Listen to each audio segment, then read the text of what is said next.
Hey everyone, welcome to episode 109 of Tuesdays with Perry. We're going to get Perry on the line in just a second. I have to get a little situated here. All right, so tonight we're going to talk about Mr. Khalil, I think it's Mahmoud Khalil, who is the Colombian, the Palestinian or the pro-Hamas demonstrator from Columbia University, who is now going to be tried in Louisiana. So we're going to talk to Perry about that. Also, we're going to talk about Joe Biden and his pardons. Apparently, some of the pardons were executive orders or pardons through auto sign, which is not, I guess, legal. We're going to talk about USA shredding the economy, leftist terrorism, and SpaceX. Coming up all right now. All right, let's get Perry on the line.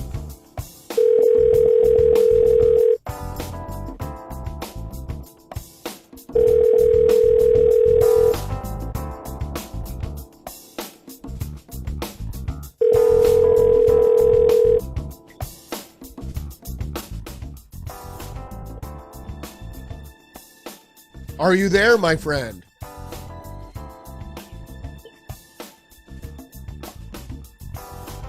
I hear something. I don't hear Perry, though. Perry, are you there? Rudy, I just heard, are you there? Are you there? I'm here. Can you hear me? Awesome. Yeah, okay. I can hear you now. What's happening, my brother? Well, it's an absolutely gorgeous night here in Central Florida. I'm enjoying a Rocky Patel vintage. The only thing missing was Elon sending that rocket up to meet the astronauts.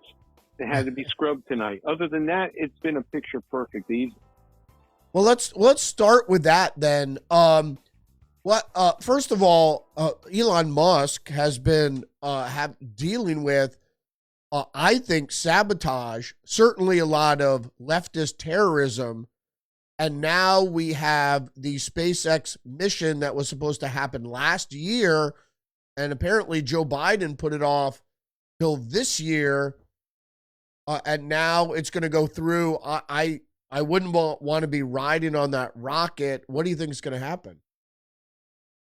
Well, you really covered it perfectly right there.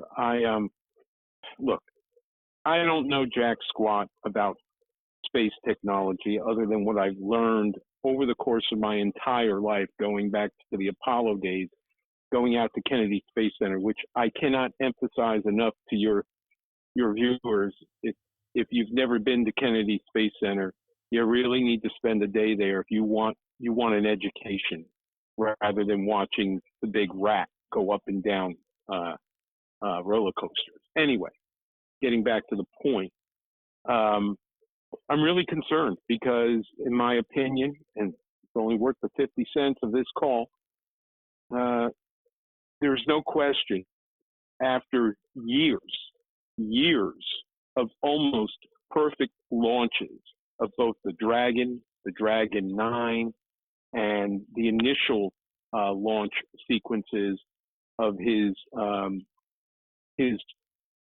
what he used initially called the BFR, big fucking rocket. All of a sudden now, back to back over the last several weeks, most recently tonight, suddenly he looks like NASA and not SpaceX. He can't get off the ground. Now, for a space technology company who has had almost completely uninterrupted successful missions over the past, decade, when he first started putting Starlink up there, to suddenly have 3 failed missions, 2 of which ended cataclysmically. You can't help but think the deep, dark forces of the deep state are hard at work trying, and it's not just SpaceX. X itself was bombarded, I think yesterday, and suffered downtime because of all the nonsense that was coming from IP addresses in Ukraine. So yeah, I'm very concerned about that. I think you mentioned about this being a launch including astronauts. These are astronauts that are supposed to go up and swap out with the two that have been stranded thanks to Uncle Joe since last year. And I don't know if I'd want to be one of those astronauts right now. Not that I don't trust SpaceX. I'm worried about what I think is obvious sabotage. I really am worried about it. Yeah, I agree. I don't see how it's not. You laid it out perfectly. That how can Elon Musk's ventures go so well, and then as soon as he starts dabbling into individual liberty-minded conservatism, particularly with buying space, with X buying Twitter, that all of a sudden things start going wrong for him, and then he decides to jump on the Trump bandwagon, and again, you have problems not just with Tesla but with SpaceX and et cetera, et cetera. It seems like his good fortune is all of a sudden lost now that he sides with Trump. Right. That to me, it seems like a conspiracy, and I'm just going to chalk it up to that. I pray that despite the establishment's want to ruin this mission, that they fail in trying to sabotage. All right, let's move on to Mahmoud Khalil. You have news on this. I wasn't aware. I think I heard it briefly on the news today that his case, which is they're suing to keep him from being deported, obviously with high-priced leftist lawyers. His case has been moved to Louisiana from New York. I guess he's a Columbia student. Can you fill us in on the details? Yeah, as a matter of fact, before you called me, my better half and I were sitting out here on the patio, and we were having a little debate amongst ourselves. You know, she kept referring to him as having graduated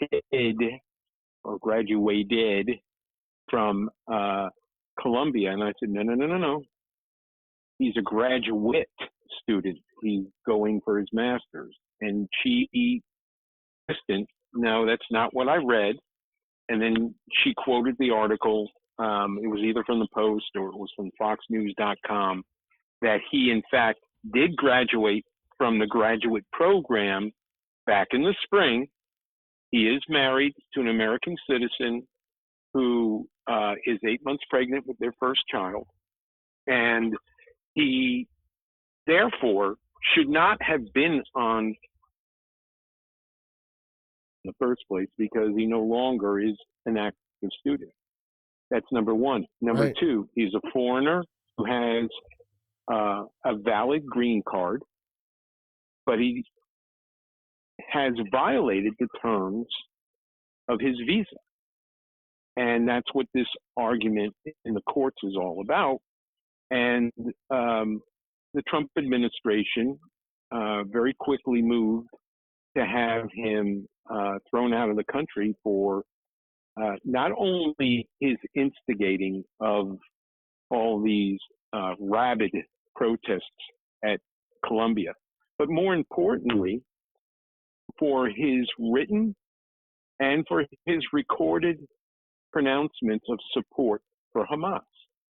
He is a Syrian-born Palestinian. He does not have citizenship. And that was one thing that I disagreed with you on your show this morning. And that is this. As far as the Constitution is concerned, you know, rights don't have limitations, Rudy. Therefore, there is no limitation on freedom of speech. Okay? What does freedom of speech really protect? You and I have had these conversations on numerous occasions over the past 2.5 years. The truly the only purpose of the First Amendment is to protect freedom of political speech. Who does the First Amendment protect? It isn't the the King of England. It isn't an actor who professes to be a president on a now defunct television show like The West Wing. Okay, it is to protect the average citizen like you and I, or anyone else for that matter. And that's the key. The key word is citizen. Right. If you are not a citizen of this country, you do not have civil rights like American citizens do. You certainly have human rights, but you don't have the same privileges or rights. And there's a difference between privilege and right. You do not have the same privileges and rights as any American citizen, whether they are born in this country or they are naturalized. And this is something that the Democrats have been pushing and pushing and pushing, not for the last week, not for the last month, not for the last decade. They've been arguing this now, just like birthright citizenship, for decades. That's why this case is so important. It is not just because of Khalil. It's all the other instigators who are citizens of other countries who are here acting, whether they are acting as agitators or terrorists. They do not have the same protections under our Constitution that citizens like you and I have. And so that's why moving this guy out of the hands of a liberal judge who had, because of their temporary order, they have 30 days to review the case. Now that the Justice Department has moved him out of the Southern District of New York and into Louisiana, his case is now going to be heard by a judge who actually interprets law instead of inventing it. And now what you're going to have are two, in my opinion, what's going to be two diametrically opposed opinions. Once that happens, it immediately will end up in appeals court. And that's what we want, because even if the appeals court finds in his favor, it's going to go to SCOTUS. And when it goes to SCOTUS, we're going to get our man flown the hell out of our country. And as far as I'm concerned, his 8-month pregnant wife, as soon as she gives birth, can go and live in Syria with him. That's my view. Right, and deal with the CIA-backed Islamic terrorists that are ruling that country right now. And even more importantly, what's going to happen is this case is going to set precedents, legal precedents, about what you just discussed, which is non-citizens do not enjoy the same robust protections of freedom of speech as do American citizens. Because if you're a foreign national advocating for foreign terrorists or foreign ideology, and it's disruptive to society here in the United States, certainly. And by the way, not to interrupt you, but I must. Yep. What did the Attorney General say? In the last 48 hours, she said, this is a matter of national security. Absolutely. And I believe Tulsi Gabbard said the same thing. Yeah, absolutely. So absolutely. You can't be advocating for a foreign terrorist group that the nation has declared a group that is a terrorist group, and that is adversarial to the United States. Has called for the extinction of Western society. Yeah. By the way. Yeah. Well, is adversarial certainly to the United States, and in that case alone, is not protected under political speech. It's not like you're saying, hey, I want the government to spend less money. All right, let's move on, as long as we're on the fact that the country has been run into the shitter. Let's move to USA shredding. Apparently, there seems to be, I mean, this all came from a Politico article reporting that an unnamed source says there are people at USAID shredding, and we heard this also from the FBI, is when Trump started taking it over, that they start shredding documents. What does this mean? I heard you say something before you broke up, something about USAID. Right, and this, and again with the FBI. What I had read. Yep. I'm sorry, I didn't hear you. Again with the FBI shredding if we're and talking about USAID. Yep. This has to do with illegal activities that have been taking place over the last 3 weeks with regard to the shredding of documents showing where all the money that they've been allocating overseas has been going. And needless to say, that is technically an act of treason because you're destroying evidence, number one. And number two, it is at the very least a criminal act punishable by jail. And so this is something that Pam Bondi is now going after very hard, and obviously she has put Kash Patel and the FBI on that. That's what I know. Can you hear me? Mm-hmm. Yeah, so apparently also there were reports that the FBI was also shredding documents before Kash Patel was confirmed. So this is very troubling, the fact that the deep state is trying to cover their tracks. We all know that USAID was a slush fund for the CIA, and that the FBI was engaged in some heinous activity. So the fact and that... thanks to a federal judge, they are still allowed to allocate all those funds overseas. Right, and that's the problem with funds that have been appropriated by Congress, is those funds have to be spent. But it doesn't say that the agency that has been tasked with dispensing those funds has to exist. But the administration has to disperse those funds. At least that's how I understand the law. But if Congress, and they should, do what they're supposed to do, is immediately rescind any further allocation of those funds. Well, in order for Congress to do that, they got to get their heads out of their ass and stop financing all the actions of our federal government through continuous acts of continuing resolution. That, my friend, is probably a conversation we'd have to have on a special report this weekend, because that would probably take more time to cover tonight than you have for us to talk. Right. But can you give me a brief comment on Thomas Massie?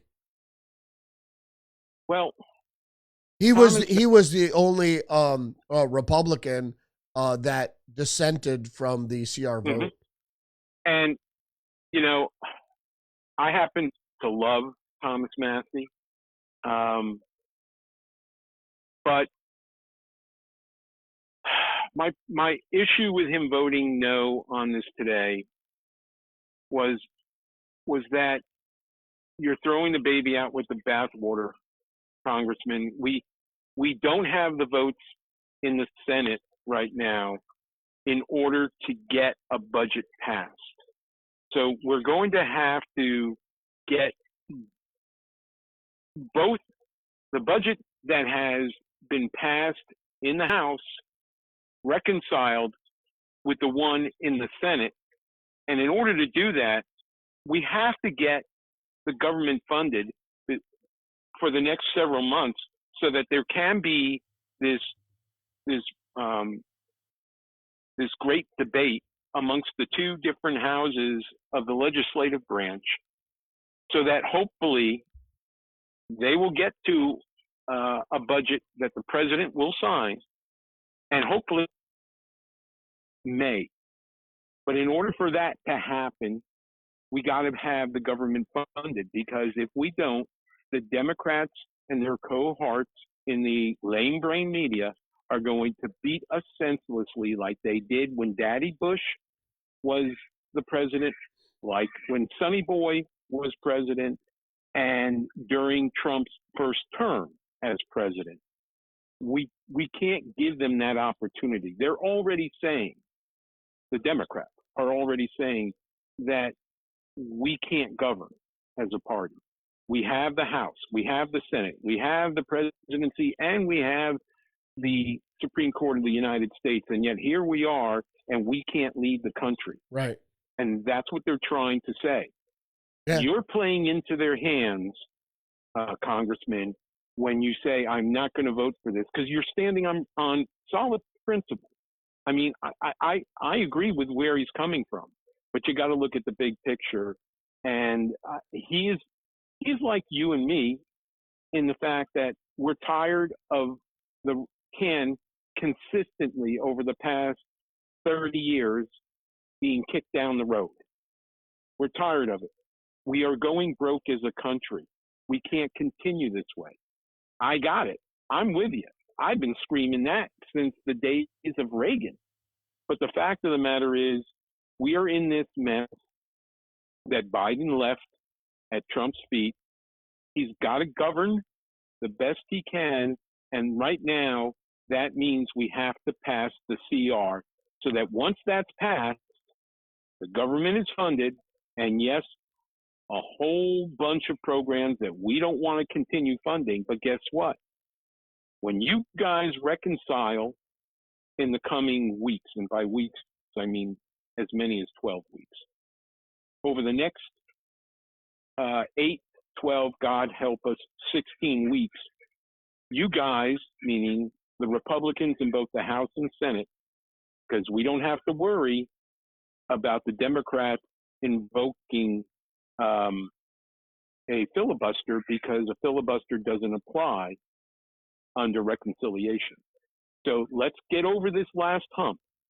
Give Trump the tools he needs to get our economy moving and release a lot of this tension and fear in the markets, because markets don't like uncertainty. And that's what we have right now. We have a government teetering on running out of money. We have no budget to point to for the next fiscal year. We have other countries right now playing tit for tat with tariffs. Markets don't like that. So you want to know why we're having hell, even Bitcoin is feeling it right now. So you want to get rid of that? The best way to do it, Congressman, is hold your nose, vote, as he did not, vote to pass the CR, and let's keep our powder dry so that we can fight and win the battle to balance the budget as we move forward to the next fiscal year.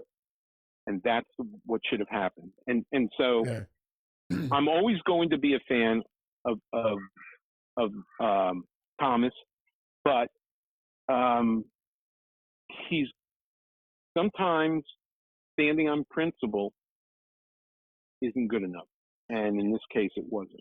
Yeah, I think it's hysterical. Well, it all might be a moot point, and I'm going to tell you why in just a second. But I find it funny that the most conservative person in the House happens to be a libertarian. And I agree with him on principle, and I understand what you're saying, but it all might be a moot point. And the reason being is that apparently the Democrats are going to filibuster the Senate. And so that is going to move it into a 2/3 vote, which means they won't have it. And that means not only did they block the legislation, but they're going to block the CR as well. So who's obstructionist now? Well, that's what they want to do. But the only way that can happen with the CR is if they try to block it. Now, if they block it, like you said, who's the obstructionist now? Having said that, let's say we get beyond the CR, as I say we were going to, and now we get to, the Senate's already passed their bill, okay? It is not an omnibus. It was a pared down bill. But what you need to take into consideration here is it is a budget bill. What isn't in the Senate budget bill now can be reconciled with the House budget. So they can start filling up all the items on the list of a completed budget in reconciliation. And the Democrats don't have the right to use a filibuster in reconciliation, which is why your theory might prove to be right when it comes to the CR. And if so, like you said, okay, then I'll tell you what, Hakeem, you can go and explain to all of your constituents. I want to say Hakeem is from the Bronx. I'm not positive on that. Why they're not getting all their government benefits, because you're going to be the reason why the continuing resolution wasn't passed. You go, and even with your friends media cheerleading you on, we in the alternative media are going to do to you under those circumstances what we did to you on November 5th.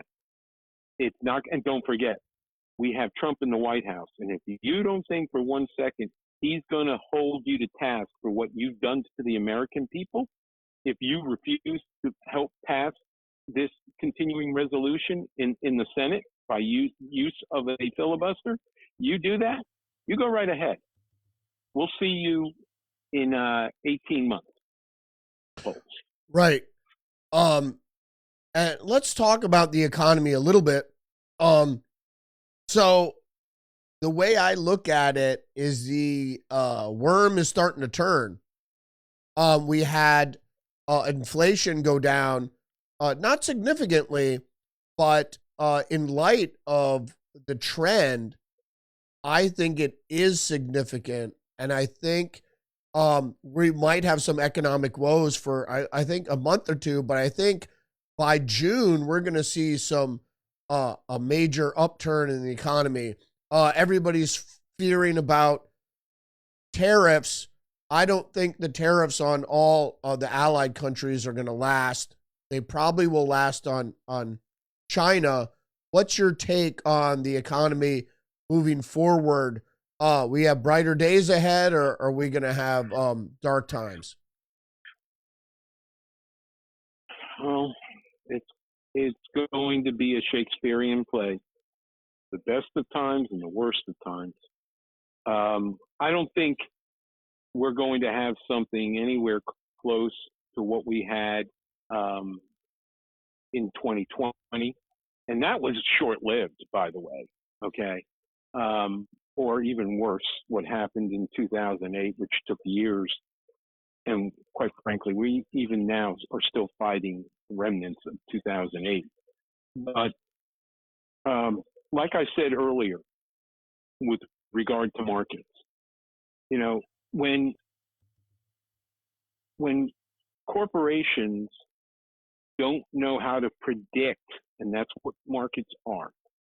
When corporations don't know how to predict the future being 6 months, they get very, very careful as to how they spend their reserves, meaning money. And lots of things don't happen. There's no marketing for new products. There's no research for future products. There are layoffs. There are all kinds of things that happen because ultimately, as whether you're the CEO, the COO, the CFO, whatever, the chairman of the board, you have to protect the asseture of that company. And so with all this uncertainty right now, I think we're to have a correction. Will it be a recession? Well, what's a recession? According to Hakeem Jeffries yesterday, we're already in a recession. Well, that's kind of funny because I haven't seen economic numbers showing that the economy had negative growth in this quarter yet. Okay. That doesn't happen until April 4th or 5th, somewhere around there, where we find out how we did in the first quarter. And you have to have 2 quarters. Money, yeah, you have to have 2 quarters in a row. And apparently they changed the definition during Biden, so that doesn't even equal a recession.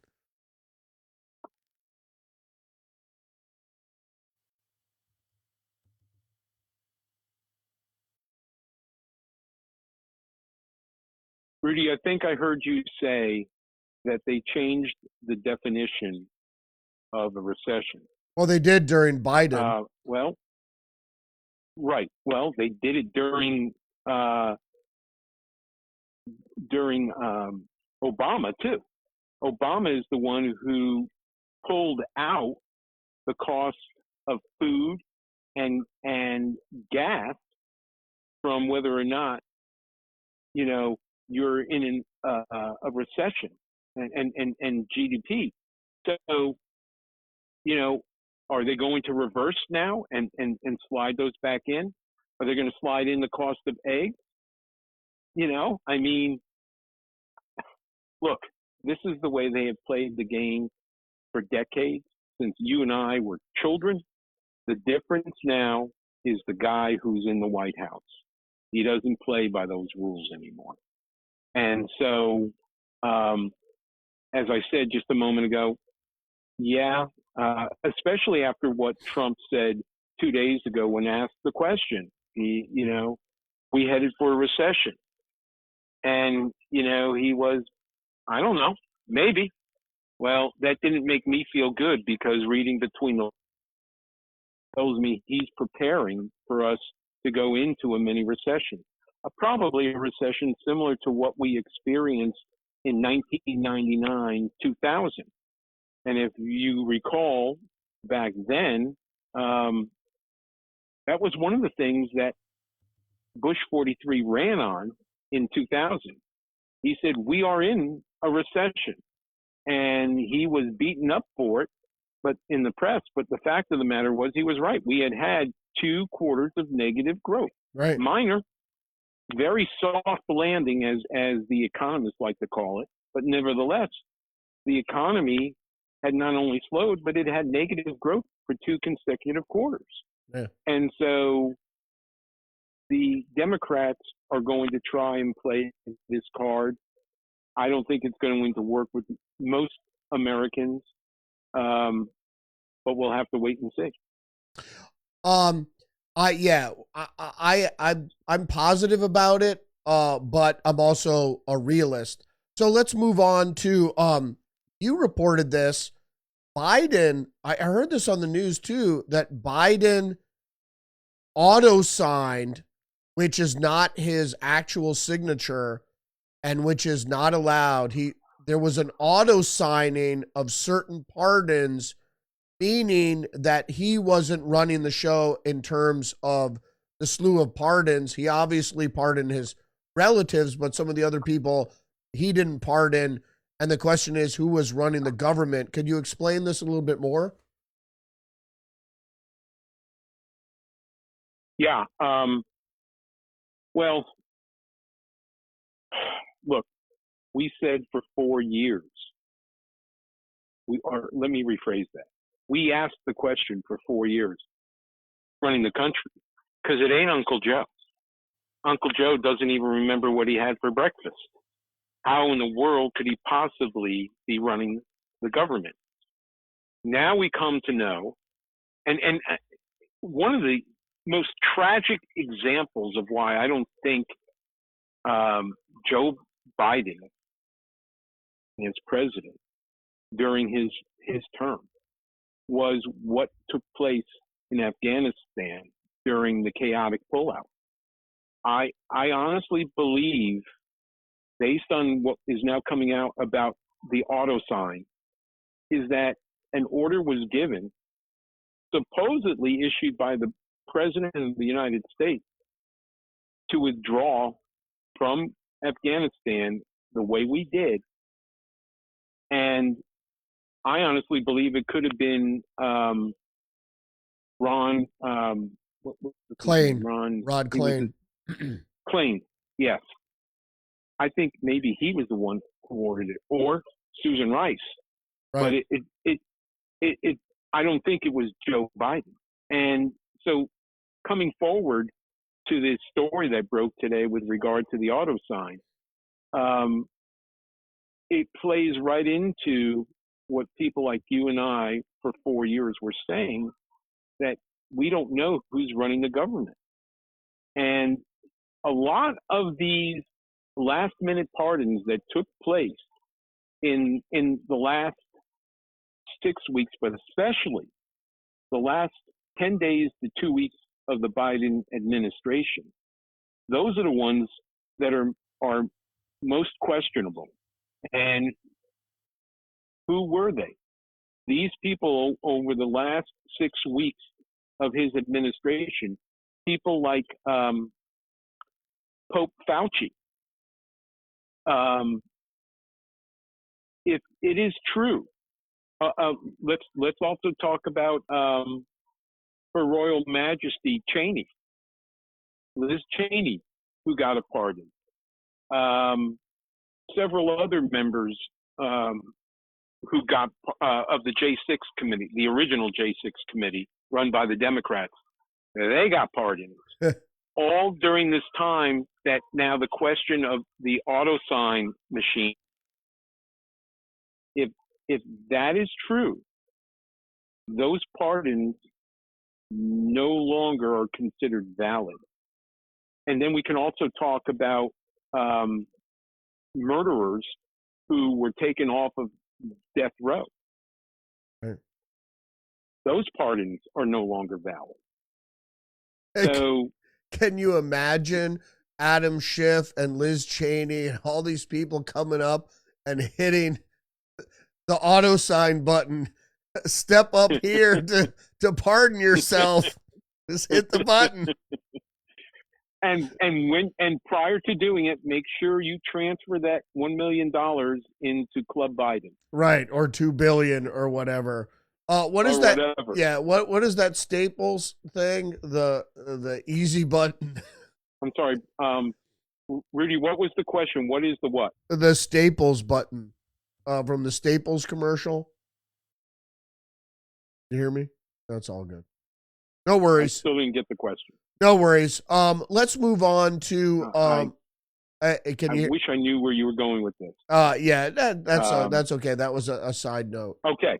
All right, now I hear you. Can we go on to leftist terrorism? So not as only Elon Musk is being sabotaged. We spoke about this briefly, but I want to touch on it again. The leftist terrorism. So from the top, we have the sabotage within SpaceX and Tesla. And now on the ground, we have crazy Antifa and trans leftists attacking violently Tesla dealerships and charging stations. Is this not a conspiracy? Yeah, I've lost you again, but I did get the premise of where you're going. So we've already mentioned what people like you and I consider is, without question, sabotage at SpaceX. And then, of course, the sabotage of X that Elon Musk himself, I heard the words myself from Elon Musk, that we already have the IP addresses of this dastardly deed, and those addresses were inside the boundaries of Ukraine. So we know that much is going on, and people like you and I also think, okay, well, those bad players are not just simply Ukrainians who don't like Elon Musk suddenly, who, by the way, provided Ukraine with Starlink when the Russians had terminated all their other means of communication in the first days of this now 3+ year war.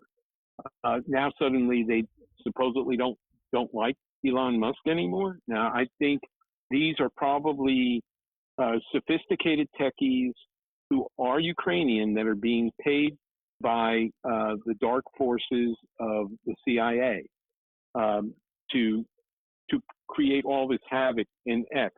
And by the way, you know, you've been frustrated with Rumble these last several days because of freeze-ups. I had mentioned to you in a text message I sent you during your show today, It may have been freezing on your side for the first 40 minutes of your show, but I didn't see any problems of freeze frame or dropout or anything until towards the end of your show. Well, why am I saying this? Well, Rumble is one of the major free speech platforms, true free speech platforms. And they are the direct competitor to YouTube. And I don't like YouTube because YouTube is owned by Alphabet. And Alphabet is basically the parent company of Google. So as frustrating as it has been for you from a technical aspect with Rumble, I hope you'll find a way to fight through all this, because I'm not going. As much as I love you as a brother and as much as I enjoyed being on your show, I am not going to watch you live on YouTube because I hate those motherfuckers. I'm just giving, I want people to have an alternative. I will never stop broadcasting on Rumble. It is my prime, like you said, it's a free speech platform. And the reason I started there in the first place was because YouTube was so censorious. But I'm trying to simulcast there as well because the hangups kind of bother me a little bit. And it's partly on my... I understand that. Yeah, it's partly my fault because I'm working on a shoestring here with an old laptop and very limited resources. So before we close out here, I think we covered just about everything today. Just briefly, if you could just talk a little bit about the leftists attacking the Tesla dealerships and the left's meltdown about Elon Musk, and any other parting words that you have before we close out here. Okay, I lost you again, but I think I got the premise of your question, and it has to do with the violent attacks on Tesla corporate, as well as the attack on the New York City Tesla dealership. Yeah. And the charging station. Yeah, and basically the left's meltdown over Elon Musk in general, that's pushing all these terrorists. Well, Rudy, why are they having a meltdown? Because Doge is uncovering all, not just of their lies, but most importantly, their treason. They have been stealing from the American people for decades. They have gotten rich. They are using, and I think you covered this, if not Monday, maybe it was last week, Act Blue. Doge uncovered what Act Blue has been doing over several, not one, but several election cycles, with using funds from overseas, the $5, the $10, the $20, and the $50 contributions back to the Democrat Party from gift cards overseas. This is what our money from USAID and other forms of treason have been paying for.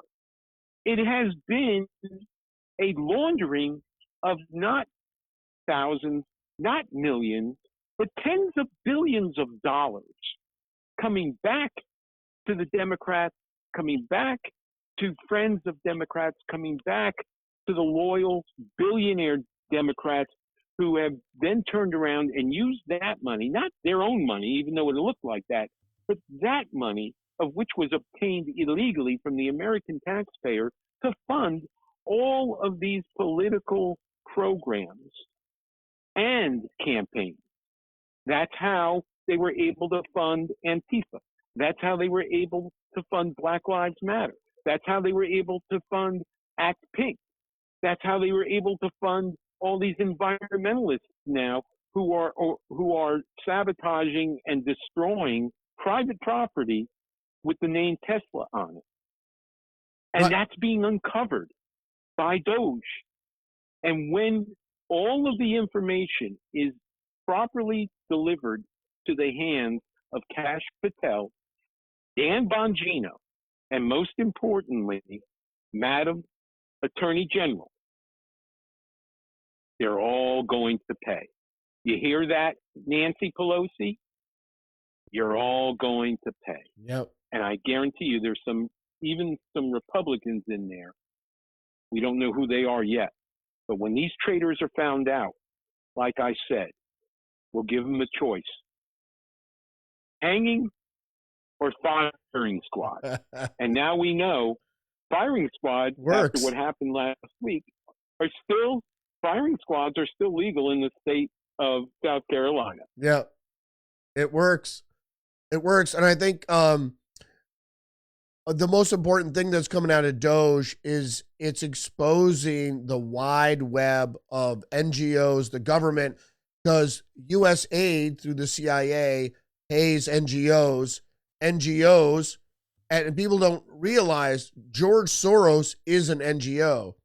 The Open Society Foundation is a big umbrella group that funds other NGOs. So don't forget government. His other one. Don't forget Tides. Yeah. Tides as well. So they get all these NGOs get money from the government, and then the NGOs go out and do the nefarious acts that the government can't do. So it's really and go ahead. Before you get off this topic, let's go back to the Darien Gap. There were up to a dozen NGOs working in the Darien. They were physically in the Darien Gap, Michael, or uncovered all of that. Where do you think the money to fund all their operations to get people from South America, from Central America, from Asia, from the Middle East? Who do you think paid to get all these people who supposedly lived in earthen huts before they made it to the American southern border? Who do you think paid to get them to the southern border of the United States? You and me. Yep. Through USA. And that's Absolutely. what's being uncovered. Yeah. Also the Chinese. So the globalists work in tandem with the communist Chinese. We all know that now. But now we know that the American tax dollars have been paying for the ideological subversion, the cultural subversion of the country itself. So we know that our Fox tax has this producer. I forget her name. She's a young producer, and her job is to go up to federal employees and ask them the question, did you know that the federal government under Joe Biden, I'll give one example, paid over $55 million to provide condoms to Gaza? And the looks on the faces of these people who did not vote for Trump, when they find out, each individual person, the moment they hear stuff like that, and this young producer has given multiple examples of wasted money, fraud, and abuse through USAID. When they find this out, and these are not Republicans, these are people who probably voted for Kamala Harris. When they find out where all of this money went, they're like, oh yeah, I definitely support doing away with that. Are you sure? Did we really pay $55 million in tax money to fund condoms in Gaza? Yes, we did. Oh yeah, I definitely support banning that stuff. Yeah. So as time goes, all of this is being gathered. All this information is being gathered on a daily basis by all of these Doge actions. We don't even know a tenth of what they've already uncovered. And so imagine when all of this is laid at the feet of Kash Patel and Pam Bondi, and when they start connecting the dots so that they can find who distributed this money, who authorized the distribution of the money, God only knows what's going to happen. Yeah, and realize also that that's just a line item that, condoms, $50 million for condoms in Gaza. That's just a line item. We don't know that the money was actually spent on condoms for Gaza. Nobody sat there and audited it. It could have very well went to Kalashnikovs and C4. So we don't know exactly if that were the case or not. So, all right, let's close it out, and we'll get back to this next week. Thanks for joining me. Hear me? Perry. I missed everything you said there, Rudy. We're closing out. Thanks for joining me today for episode 109 of Tuesdays with Perry. All right, now you're coming back. Yeah, it depends where my phone is, I think. All right. Thanks for joining me tonight, Perry. We'll talk to you next week. Episode 109 of Tuesdays with Perry. I'm looking forward to it. All right, man. We'll see you next week. All right, Rudy. You have a good night. You too. See ya. Take care. Bye. Bye-bye. All right, there goes Perry. That was episode 109 of Tuesdays with Perry. Oh, we had a little technical difficulty there with the phone, but we'll work it out. Thanks for joining us tonight. Join me tomorrow for the Rudy's Revelation podcast. 10 a.m. live on Rumble and on YouTube, perhaps. All right, thanks for joining us tonight. See you tomorrow. Peace out.